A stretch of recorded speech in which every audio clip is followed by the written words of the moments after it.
Okay, I think we're recording it now, so we're ready to go. First of all, content is king. So it's no secret that content is king, and I'm sure it's a term that you have heard very often in your marketing world. However, it wasn't that long ago that SEO and digital PR existed as two separate entities and delivered very different digital marketing outcomes. But today, SEO and PR are now collaborating within a new integrated and evolved digital landscape where content helps to educate and engage the audience and simultaneously achieve search engine optimization. The rankings landscape. So Google has required those engaged in SEO to make content more interesting and ensure that inbound links, meaning links coming from external sites to your site, are relevant and sourced from top-tier websites. To appear high in Google search rankings, you currently have to create and share relevant content with your audience. And if you work in PR, creating content to boost your client's brand visibility is nothing new to you, with PR professionals targeting publications with content linking back to their client's website. As a result, quality links and content has become the glue that binds SEO and PR together. But it's about much more than keywords. When search engines were in their infancy, their focus was strictly on keywords. Crawlers were much less complex, not only in what they indexed, but also how. And keywords were the be-all and end-all of getting your pages to appear in search results. While keywords are still very important today, your content can actually be penalized by Google for overusing keywords to increase page rankings. They've even got a name for it. It's known as keyword stuffing. And there are now new techniques which are just as important, if not more so, than the almighty keyword, and I want to talk you through these. The first being traffic. How much traffic your site gets has the most impact in your search rankings. Google sees web pages that have high traffic volumes, and we regard a high traffic volume website as 1,000 visits per day as having high authority, which is increase even further if traffic comes from other high authority sites. Another one is consistently fresh content. You need to keep adding consistent fresh content to your website. News sites like CNBC, CNN, and The Guardian are crawled and indexed almost constantly due to the continuous posting of new high.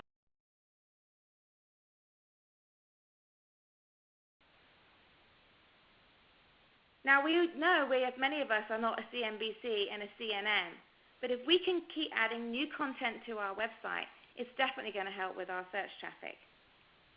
Another point is effective use of keywords and content formatting. There are rules to using keywords. Google's algorithm is very good, actually, at identifying keyword stuffing. So you've got to be particularly careful at how you, format the content on your website and the keywords that you use. Perpetrators can even get blacklisted from Google's results altogether. Keyword use should be organic, and there's some great tools out there. I'm hoping some of you might have tried tools like Yoast, which are very handy to help keep you on the right tracks when composing content. Another one you've probably heard of, but is still very, very important, is internal and external linking. Making sure that you can link content on your website to different parts of your website can really build relevance across all pages. And then obviously external links are still very, very important. And another key factor which definitely helps is a website that's responsive. It matters that your site provides a positive user experience across all devices. So making your website responsive, meaning it works well on a mobile environment and it works well on a desktop environment, can really help to improve your visibility on SEO as well. You want to make your website as intuitive as possible, and that really helps as you start to format your site and add content and add the right keywords. If everything is running very, very effectively and the site is easy to use, again, that drives your authority on Google. So PR and SEO now go hand in hand. We call PR and SEO a bit like peanut butter and jelly. It's imperative for both disciplines to utilize that knowledge to locate better links to your clients' websites. Social media channels such as Instagram and Facebook and Twitter and a multitude of others are extremely important ways to get incoming links which reflect organic interest in your website. Links on prominent publications, of course, are still golden tickets to the promised land. You really still want to get coverage on those high authority websites. And the best way to do that, if you're struggling to get coverage on key publications like, like Forbes or Wall Street Journal, another option is to cultivate relationships with bloggers and even additional social media influencers whose substantial relationships make them a precious link to target. So you don't always need to consider those really high-ranking, difficult publications to get into. You can, think about it slightly differently and think about those bloggers and those social media influencers. So SEO in social media, and the big question we get asked all the time is, can social media boost your SEO ranking? And to be honest with you, that debate just keeps on happening, and there's not really a clear signal. It changes kind of week to week. Right now, the consensus is actually they don't. Just because you're tweeting a lot or doing a lot of Facebook posts doesn't actually mean it's going to improve your SEO, at least not directly. We believe there are things, and we've seen that there are things that you can do which can, though, help with your ranking when it comes to social media. And I want to go through some of these tips with you because they're really, really helpful and they'll make a difference. So one is grow your number of followers. So while the number of followers you have has no impact, like I said, directly on your ranking, but if you start doing organic social media engagement, that can really improve the authority. So we suggest focusing on continually posting content and engage with your followers, with comments and shares, and encourage likewise from them. So if you can start, really kind of having kind of conversations and sharing posts and directly taking them back to your website, that's organic engagement. And that can make a real difference to your SEO ranking. Focus on external links to your posts. So by encouraging shares and retweets and the like from your followers and subsequently their followers, you can also help to increase your Google authority. So you've got to make sure, another piece of this actually is, how do you get that engagement going? And it really, a lot of it comes down to the quality of the content that you're pushing out there. If you're pushing out quality content, people want to start engaging with you, and people like to start sharing that content. So that's another great way to get those people to then link back to your website, which builds the authority of your website, which helps with SEO.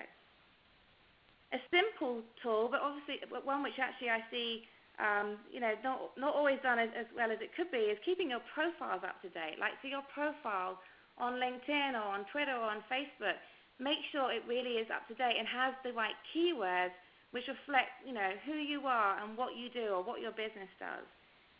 That can make a real big difference as well.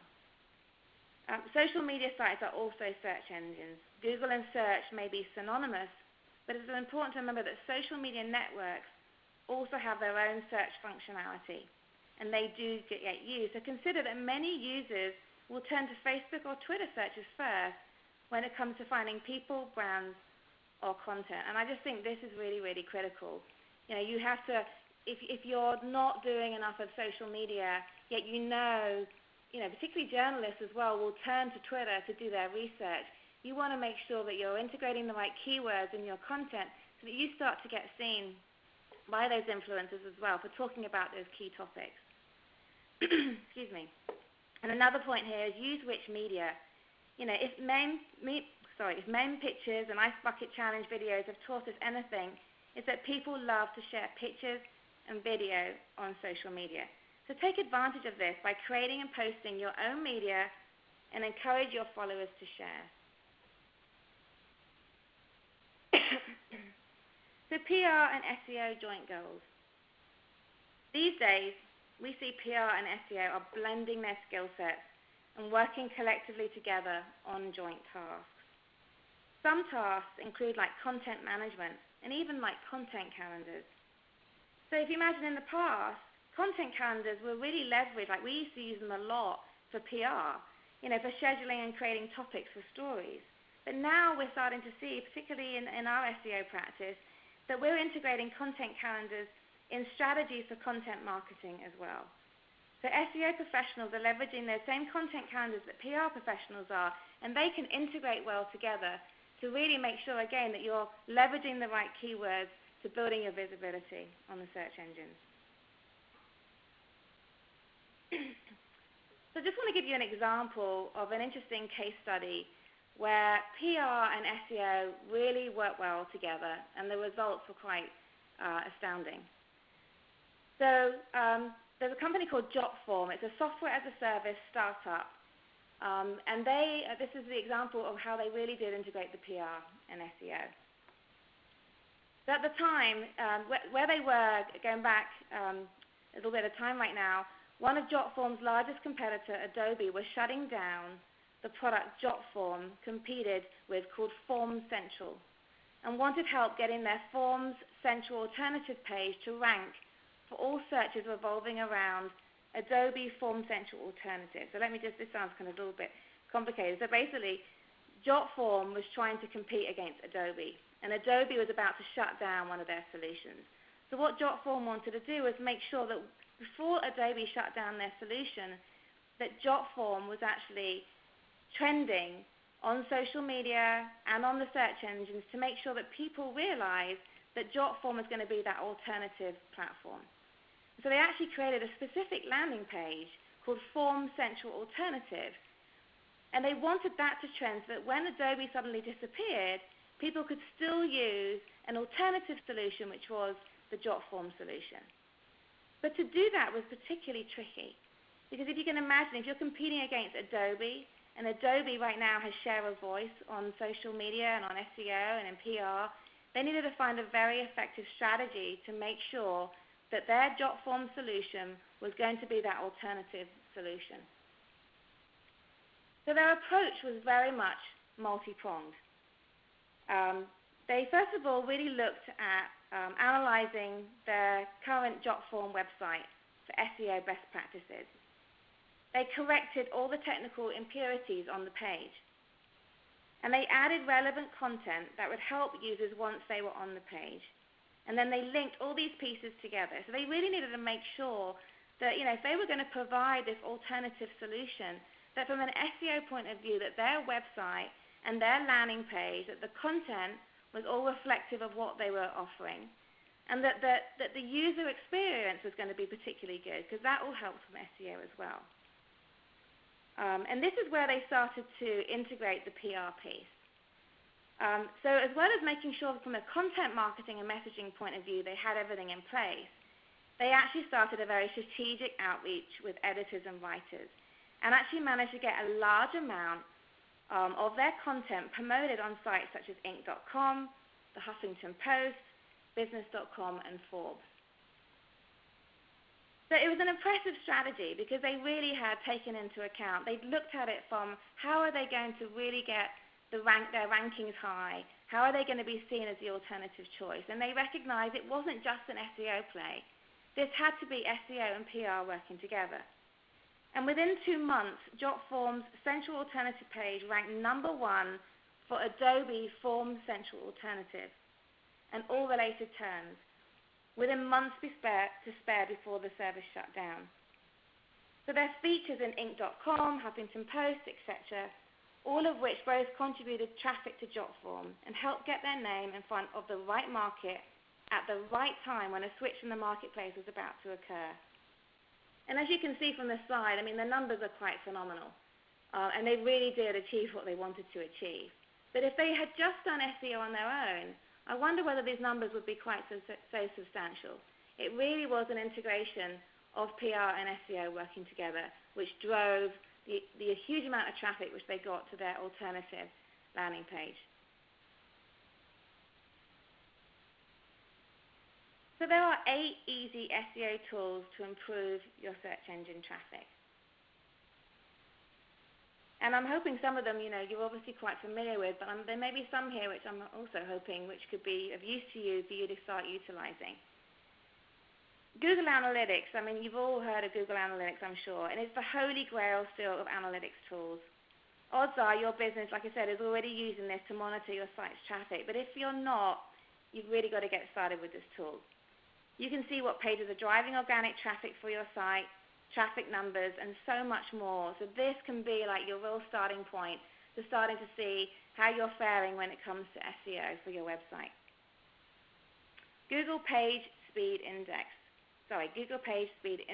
This is really important as well. Making sure that your pages are loading in a timely enough manner is very, very important. There's nothing worse when you're on your phone, and I'm sure you've all experienced it. You're trying to pull up a website, and it's just not, it's not rendering quickly, and you can't see it. And it really does have an impact to whether people are going to, find your site and even care and look at your site. So you want to make sure that your pages are loading quickly. And many businesses have no idea where to start when looking to improve their site load times. Page Speed Insights from Google tells you what to fix on your website, why to fix it, and how to do it for a speedier and friendly website. So honestly, you really want to make sure that your website is loading quickly. So take a look at Google's Page Speed Insights. Another one is Google Webmaster Tools. This free tool is the primary mechanism for Google to communicate with webmasters. And it really provides some great website data, such as keyword data, impressions, clicks, click-through rates, and more. And again, this allows you to see, what type of experience are people having when they come to your site? Where are they clicking? Where are they spending more time? And it allows you to make modifications on your website as well to help improve the overall experience. Another one is Google Trends. So if you're curious about the latest buzzwords, Google Trends is the perfect tool for you. And it's something that we use a lot in Media Frenzy to really kind of find out what are those buzzwords right now, because that helps us to identify, what are the buzzwords we might want to be integrating into some new content. So this tool can be used to make sure you're keeping up with different industry trends. So definitely worth having a look at as well. Another one is Moz SEO Toolbar. This tool gives you a snapshot of the basics of any web page on the internet. So with a quick look, you can see the page authority, domain authority, and even the backlink information. And it's a tool that most SEO experts use on a daily basis. I know we definitely do. And it gives you a glance of a site's stats really, really quickly. So you can just tell, every time you log in, the type of things happening with your website, and the domain authority, all those important items you want to be aware of.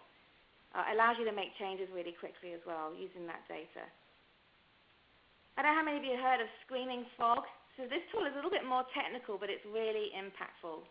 It searches the site's links, images, scripts, and more, and gives you all of this data in a really nice CSV file for you to dissect however you want it. So basically what it does, it locates those 404 errors. I'm sure you've seen sometimes when you might be Googling and you're trying to find a website and it comes up with a 404 error. That's just a web developer's biggest nightmare. Locating that 404 error is what Screaming Frog does. It shows you where that missing data descriptions are. It's really, really useful, and it allows you to make those changes really quickly. Another one is Moz Local. So if you're looking for a local SEO set up in the form of online listings, Moz Local is the perfect tool for you. It does all those local citations for you and makes sure the data is accurate and consistent across the spectrum. So there's some good tools to kind of definitely get you going with, and you'll be able to make some really good changes by using those tools. So your SEO to-do list. So I wanted to just kind of give you a list of some things that you really could start getting going with as soon as possible, because making these changes are going to make a difference, like I said, for your rankings. So if you haven't done it already, I would definitely recommend you install Google Analytics on your website.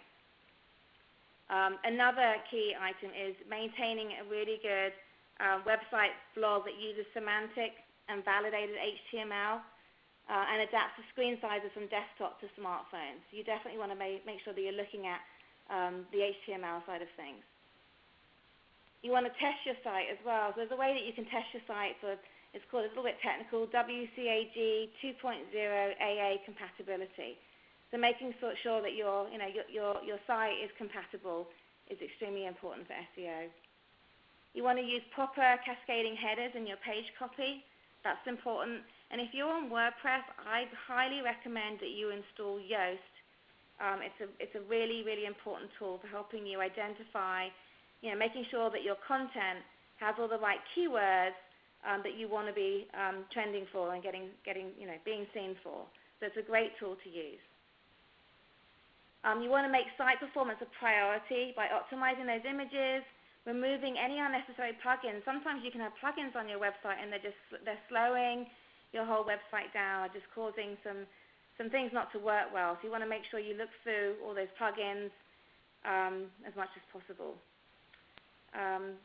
You also want to engage with your visitors, encourage sharing on your site and on social media. I mean, that's obviously the big topic that we've talked about, but just having a good website and then not doing anything to drive people to that site obviously is not the way to do it. You want to be engaging, particularly on social media, making sure you're adding new content like your blogs, email marketing, driving people to your site, and obviously PR. As we talked about, PR is where those backlinks, those links can come from and can really drive traffic.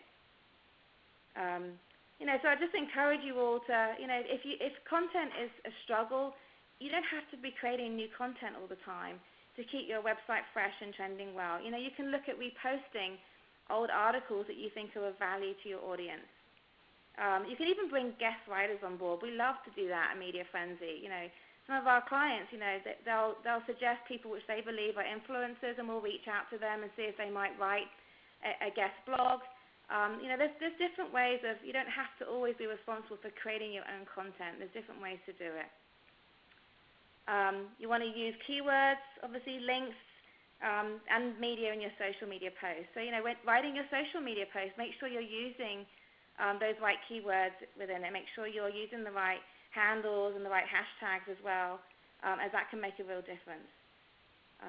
So lots of things to do. And I suppose the most important thing is just kind of stay on course. SEO and PR are not something you pick up and stop. PR is, we tell our clients all the time is that it's not short term. It's really kind of more of a long-term marathon. You want to keep those communications going with your media. The only way you get into the likes of major publications is by relationship building, growing your brand and your visibility, and giving thought leadership to those publications so that they start to see you as being a thought leader. And that's how you get those phenomenal pieces of coverage, which can really, like I say, create those links to your website. And SEO is the same thing. It's not something you just start and stop. You have to keep going.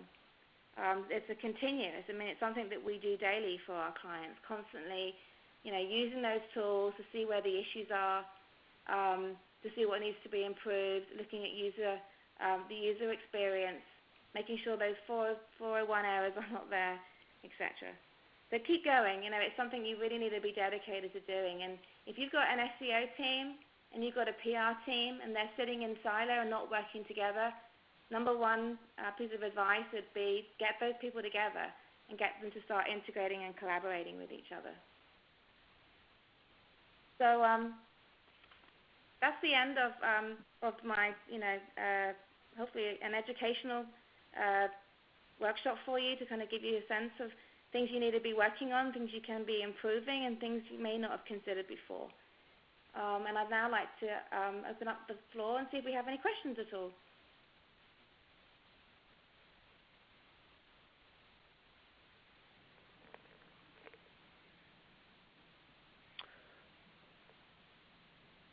Sarah, I have a question. This is Zubair from TAG. I was listening to your presentation, and I was wondering, you talk a lot about social media and SEO. Should one take the lead over the other? Is there some sort of structure or best practice for support and following? I would say that SEO actually is the priority initially, because you can go and get some great coverage, but if your website's not performing well, you may not have the right descriptions on your content, or the speed of the site is slow. That's going to have a major impact on really how valuable that press coverage is. So I would recommend, first thing you do is spend time getting the website where it needs to be from an SEO best practice point of view. And then when you've got that going and you're making inroads, like I said, that's not something you just start and stop, but you keep that going. But that's when you can start to get the PR machine going. And then together, hand in hand, they will start to work fabulously together. Cool. Okay. So I saw a question come in from Chad Davis on thoughts on white papers versus ebooks. And Chad, I'm assuming you kind of mean from an SEO point of view, what's more important, or are you talking really from a content perspective? Is the line open so people can ask questions right now so I can talk to them, or? They can type it in the chat window, but they can't ask questions locally. Okay, sorry. And actually, Chad just sent me a response. Thank you, Chad. So I would say, making it white paper versus ebooks, let's take that answer first of all from a content point of view. And I think that very much depends on your audience. If you have a fairly technical audience, and it's an audience which, likes to read fairly intensive pieces of content, then I would say white papers make sense to you, make sense for your business. But ebooks, again, coming down to that audience, ebooks are so much quicker to get through. You can have 38 pages in an ebook with only kind of 4 or 5 things on each slide with lots of strong visuals. That a lot of people like that. It's a real quick flip through. You can get some really great educational value, and it's great for sharing. So I would say, again, it comes down to your audience. The value of a white paper is from a keyword point of view. Just think how much opportunity there is to integrate your keywords, because there's a lot of fairly intensive copy. So, and if you're using something like Yoast, you can make sure, that you've got the right keywords within that copy. So that can be extremely valuable. If you've got a lot of content, it's valuable content, you're integrating the right keywords, that can make a big difference.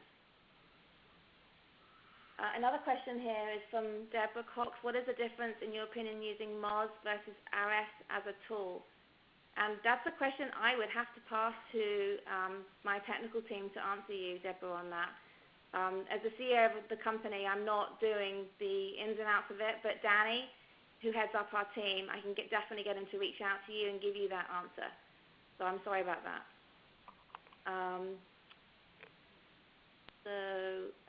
Jimmy Chaco, if you had to propose one thing for improvement on SEO, what would it be as the item that needs more focus than others? That's a good question, because there's a lot of things which need a lot of focus. Personally, I would make sure that your content is first of all representative of what you offer, and gone are the days, as we said earlier in the presentation, gone are the days where you write copy and you stuff keywords in.